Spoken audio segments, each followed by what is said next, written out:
বিগত 4-5 বছরে ভারতবর্ষ যে গলা নাড়িয়ে দিয়েছে, বালাকোট হোক, উড়ির পর যে ঘটনা ঘটেছে, এবং বিভিন্ন যে ওনাদের মানে এই পাকিস্তানের একটা ডিপ রোক স্টেটের যে বিভিন্ন মৌলবাদী সংগঠন, তাদের হেডকে কেউ না কেউ পাকিস্তানের সরজমিনে মাটিতে তাদের কিন্তু মেরে ফেলা হয়েছে। এবং এবং ওখানে দেখুন বালুচের একটা বালুচ অথবা নর্থ ওয়েস্টার্ন ফ্রন্টিয়ার প্রভিন্স অথবা পাকিস্তান অকুপাইড কাশ্মীর, তাদের এই লাস্ট 4-5 বছরে পাকিস্তানের ওপর যে একটা, আমি এই গণ অভ্যুত্থানই বলি, বালুচের নাগরিকদের গণ অভ্যুত্থান পাকিস্তানের বিরুদ্ধে, সেটা কেউ না কেউ তো ঘটিয়েছে।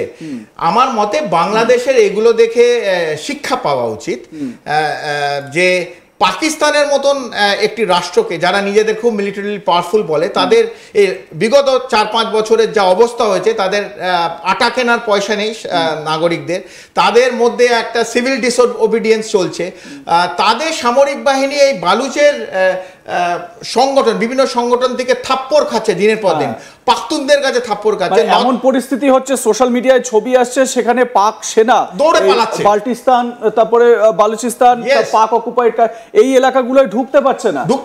এবং রিসেন্ট সময়, দীপ্তাংশুদা আপনার কথার জন্য আমি একটু ধরিয়ে দিই, সেটা হচ্ছে রিসেন্ট সময়ে আমাদের বিদেশ মন্ত্রী ডক্টর এস জয়শঙ্কর, তিনি চ্যাথাম হাউসে, ব্রিটেনের চ্যাথাম হাউসে যখন একটা আলোচনা সভা চলছিল, সেই সময় বলছেন যে কাশ্মীর সমস্যা পুরোপুরি মিটে যাবে যখন পিওকে ভারতে অন্তর্ভুক্ত হবে।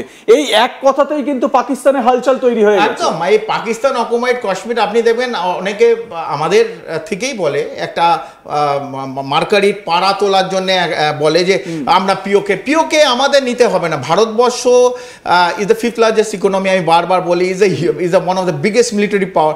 তাকে গিয়ে পাকিস্তান একটা ছোট্ট দেশ, একটা পাকিস্তান অকুপাইড কাশ্মীর তার থেকেও ছোট, তাকে নেওয়ার জন্য ভারতবর্ষ কিছু করতে হবে না, পিওকে নিজের থেকে চলে আসবে।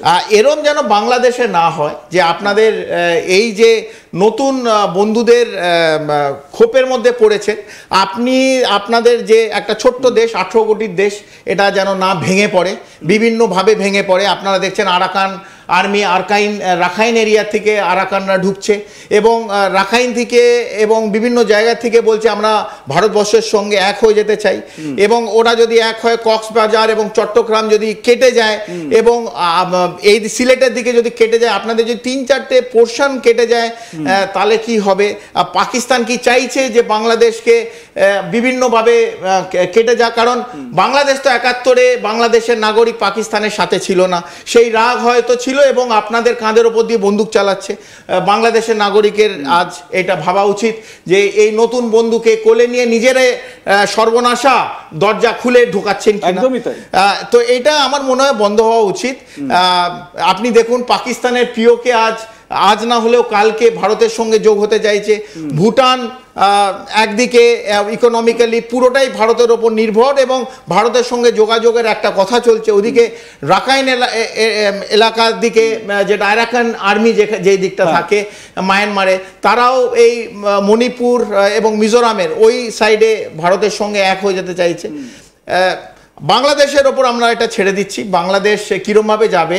আজকে ভারত নিজেদের থেকে করছে না বিস্তার, অন্যরা ভারতের সঙ্গে যোগ দিতে চাইছে। বাংলাদেশকে আমরা অন্য রাষ্ট্র হিসেবে দেখি, বন্ধু রাষ্ট্র হিসেবে দেখি।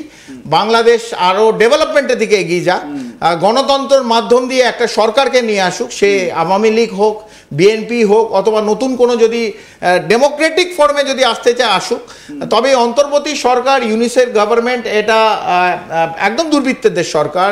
মৌলবাদীরা হঠাৎ অক্সিজেন পেয়ে রাস্তায় নেমেছে, এই হিজবুত তাহরির আমরা দেখেছি। আপনি এই যে রাজনৈতিক দলগুলোর কথা বললেন, দেখুন যে কোনো জায়গায় একটা গণতান্ত্রিক পরিসর আসার জন্য একটা রাজনৈতিক দলের ক্ষমতায় আসাটা দরকার গণতান্ত্রিকভাবে।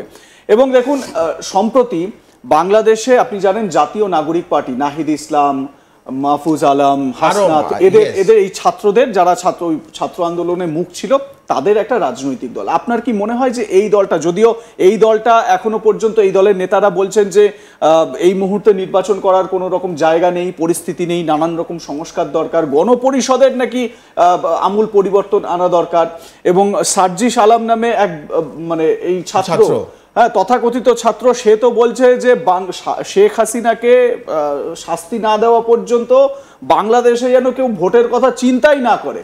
আপনার কি মনে হয় যে এই রাজনৈতিক দল এরা মানে ক্ষমতায় যদি আসে বা রাজনৈতিকভাবে যদি এরা চলে আসে তাহলে সেখানে গণতন্ত্র বিরাজ করবে?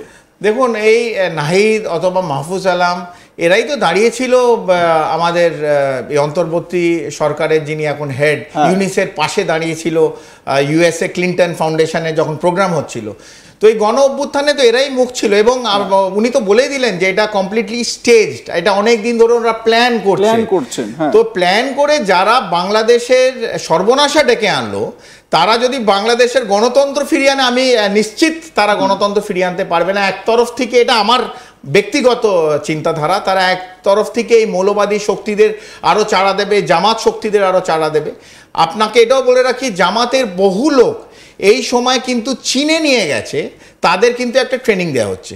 জামাত একটা পুরো মানে ধর্মকে নিয়ে যারা ব্যবসা করে, তো সেই লোকদের চায়নায় নিয়ে গিয়ে তাদের কিছু ট্রেনিং দেওয়া হচ্ছে। কি ট্রেনিং সময় বলবে, তবে একটা 20-25 জনের টিম গেছে, তারা বিগত প্রায় 1.5 মাস চায়না ট্রেনিং চলছে।